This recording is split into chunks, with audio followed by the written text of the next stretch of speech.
All right, guys, and to round out this end of year Access Blockbusters Pod episode, looking back at 2024 and looking ahead to 2025, we have my final list, my final ranking here, the top 10 most anticipated films of 2025. We just talked about the box office, and, those were, there was a lot more quote unquote objective thought going into that, right? Looking at numbers and looking at trends and whatnot. This list is entirely subjective. This list will not look anything like a lot of yours. I mean, it'll probably have some decent overlap, but I'm not expecting anybody to have the exact same list as me, and that's okay because, like I've been saying for many, many years on this channel, it's all about what you think and what you're excited for, just who you are as a person, what you're interested in, what movies you like, and I think that that's awesome. So I think no matter what happens here, this is going to be a different list for just about everyone. I think that that is exciting for all of us. So this is going to be a very, very personal list, and we're just going to go down. I have some honorable mentions here in no particular order, and then we'll talk about the top 10 movies on this list. So I have here 6 honorable mentions. I think I'll just go in alphabetical order. We have Five Nights at Freddy's 2. I might be crazy for this because I watched the first film. I did watch the first film, and I did not like it.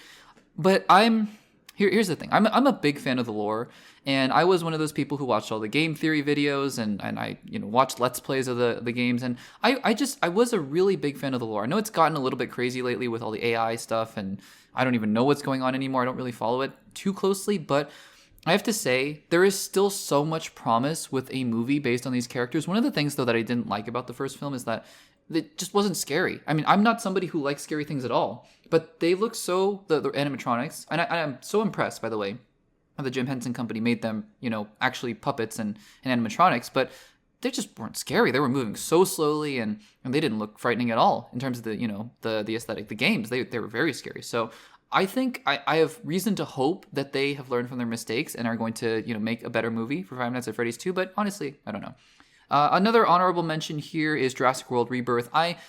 I did not like Dominion. I did not like Fallen Kingdom. I liked the first Jurassic World movie, and I obviously love Jurassic Park. But I think that there is reason to be hopeful here, just because of the new characters and the new actors in here and the new direction. We have Scarlett Johansson and Mahershala Ali, so I think that is exciting. And I think that there's potential always with the Jurassic Park, Jurassic World movie. And so, yeah, it's a new direction for the franchise, and I'm interested. I'm definitely interested. Paddington in Peru, I think, is also a film that you got to be excited about, because the first 2 films are some of the greatest movies ever made. So I think that is definitely up there as well. And then we have Tron. Oh, no, excuse me.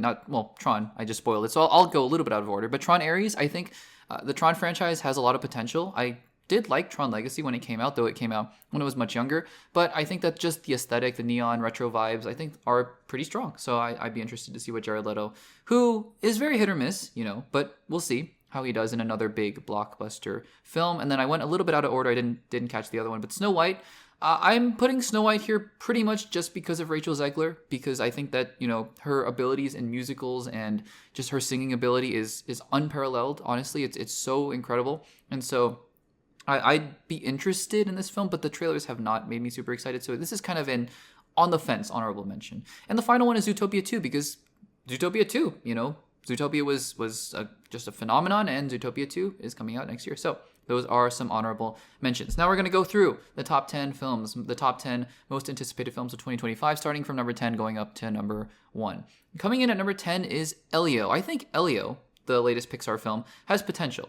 I'm not going to say I'm super, super psyched about this movie. I think that the trailers have been cute, but not much more. But knowing Pixar, I think that it's just such a bad idea to bet against them at this point. I think that they have so much potential, even in their quote unquote not as good films, like Lightyear, for example. Lightyear was okay. Still, they're okay, and they're not bad. I think that if that's the ceiling, or excuse me, if that's the floor, then there's a lot of potential here. And if the ceiling is something like an Inside Out or Inside Out 2, I'm on board. I'm excited. So we'll see. But I have some hopes for Elio. Coming in at number 9 is Captain America Brave New World.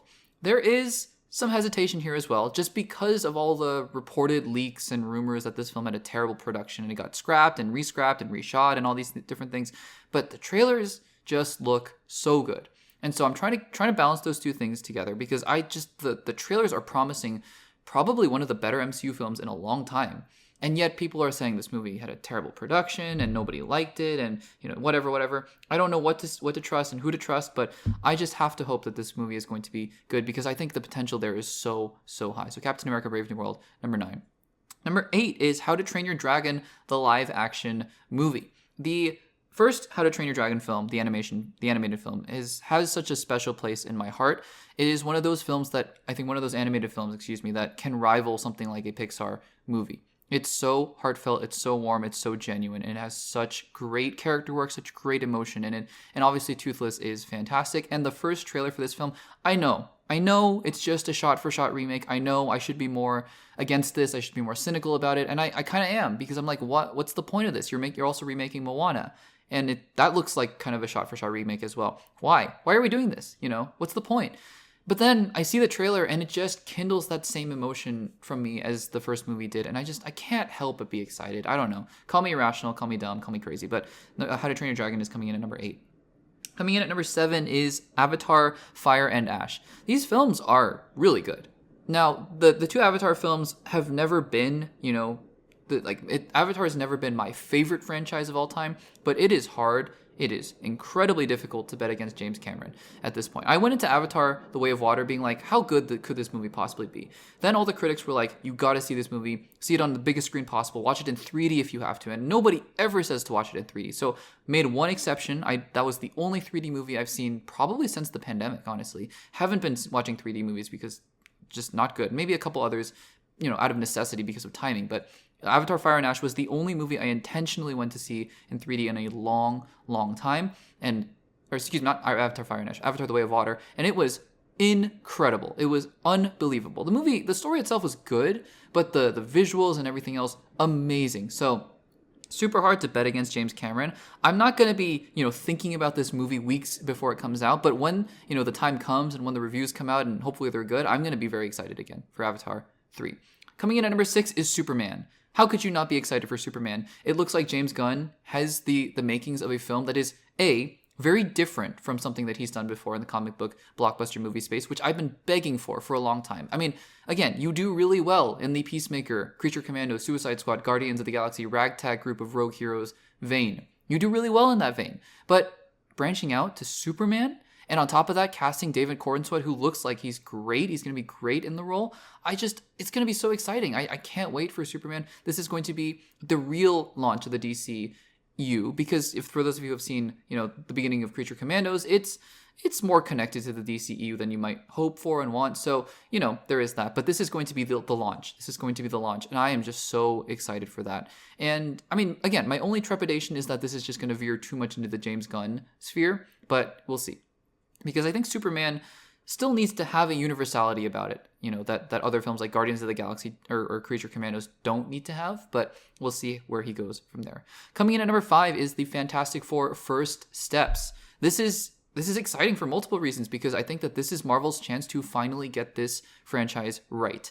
And I think that they are on the right track. Matt Shakman, who directed all of WandaVision, one of my single favorite things that Marvel has ever done, including the Infinity Saga. I'm including in all of it. WandaVision, loved it. And Matt Shakman knows how to make something different, right? He directed all the episodes with the weird sitcom vibes and all the different aesthetics in there, different eras of sitcoms. And I think that Fantastic Four First Steps being set in a retro 1960s futuristic setting in a different universe, I think is also really interesting. The cast, great. Pedro Pascal, Vanessa Kirby, Evan Moss-Baccarat, and Joseph Quinn. Who knows? We might see Doctor Doom, but Galactus and Silver Surfer are going to be there. It's so exciting. I have such high hopes for this film, and I hope that Marvel finally is able to get this franchise right, because they deserve it. They really do. Coming in at number 4, a film that, because the rest of them you might have been able to surmise based on what didn't make the honorable mentions. Number 4 is interesting. Mickey 17. Now, I'm going to make an admission here. I'm one of the people who don't like Parasite. And before everyone clicks off and yells at me in the comments, it's not for the reason you might think. I don't think Parasite is, I didn't come out of Parasite going, this is the worst made movie of all time. It's terrible writing, terrible acting, terrible No, none of that. Really, for me, what Parasite came down to was just how it made me feel. And I know that that's a little bit of a different and maybe more subjective way to look at a movie. And so it's not the usual like, I think the pacing wasn't as good. Not anything like that. I just came out of that movie feeling so disgusted with humanity, if that makes sense. And it's just not a film that I would care to rewatch because of just the way it made me feel. that being said, I don't, it's not anything about Bong Joon-ho's direction, right? He is such a talented director, and so I carry that part over to Mickey 17. And Mickey 17 doesn't really look like it's in that same vein of, Parasite in that way, although I'm sure it'll have very deep themes. It's, people being cloned and being expendable and working and labor and whatnot. I think that's really interesting. And Robert Pattinson looks great in the movie. The rest of the cast, I think Mark Ruffalo's in there as well. It looks really great. The concept looks interesting. The trailers look fantastic. I'm excited. I'm very excited for Mickey 17. And this is, again, coming from somebody who was not super, not a huge fan of Parasite. So I hope that that's a ringing endorsement of this film.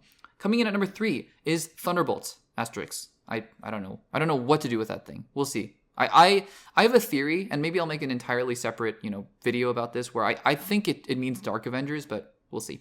Thunderbolts, though. The trailers have done nothing but excite me. The cast is amazing. I think that this has the potential to be one of those kind of Phase 3-like MCU films that has the broad appeal, but also the emotion and the heart and the interesting concept. Who knows what's going on with Sentry, with Val, and all the different characters with Bucky and why he's in Congress, but then he's coming in and coming after the Thunderbolts. It's so interesting, and the cast looks great. This looks like the ensemble film that we had all been hoping for a long time, because we really haven't gotten an ensemble film in quite a while, and I am just so excited about Thunderbolts. So, number 3, Thunderbolts. Number 2, Mission Impossible: The Final Reckoning. The last Mission Impossible film, I've talked about this before, I talked about it in the previous segment. The last Mission Impossible film, Dead Reckoning, or, used to be Dead Reckoning Part 1, is one of the best theater experiences I have ever had. I'm not even kidding. I sat in the theater, and when that movie ended, when the credits rolled, I was so immersed in the movie that I almost sagged in relief when the film ended, because I was so tense the entire time. These movies continue to amaze me. And yeah, maybe it's about time that they end, because Tom Cruise is not getting any younger, even though he still looks great for his age. But it's just, this franchise has delivered and delivered and delivered and delivered. The last 5 films, 4, 5, 6, and 7, and then now this is going to be the 5th film. I mean, they've all been incredible, and so I am really hoping they stick the landing, and I'm excited. I'm very excited about Mission Impossible. Coming in at number 1, though, is this any surprise to anybody based on what you've seen from my channel? It is Wicked Part 2. Wicked Part 2 probably would have been in the honorable mention category, maybe even number 10-ish range if I had posted this before I saw Wicked Part 1. But after seeing Wicked Part 1, could there be any other answer? Can there be any other answer to kind of evoke a Chandler Bing-ism? But Wicked Part 2 is just, I'm so excited to see where they go from here. If they can replicate even 75% of the magic from the first film, it's going to be a great movie.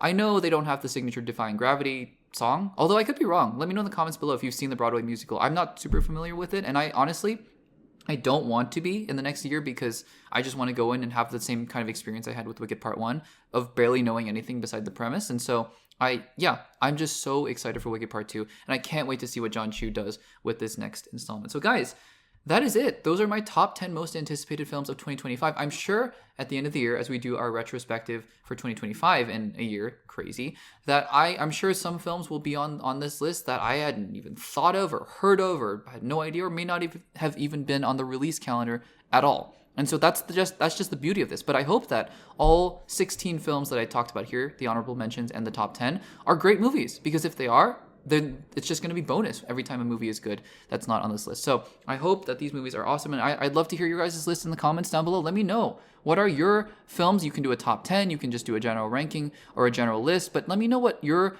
most anticipated films of 2025 are in the comments down below. I'd love to hear them from you guys.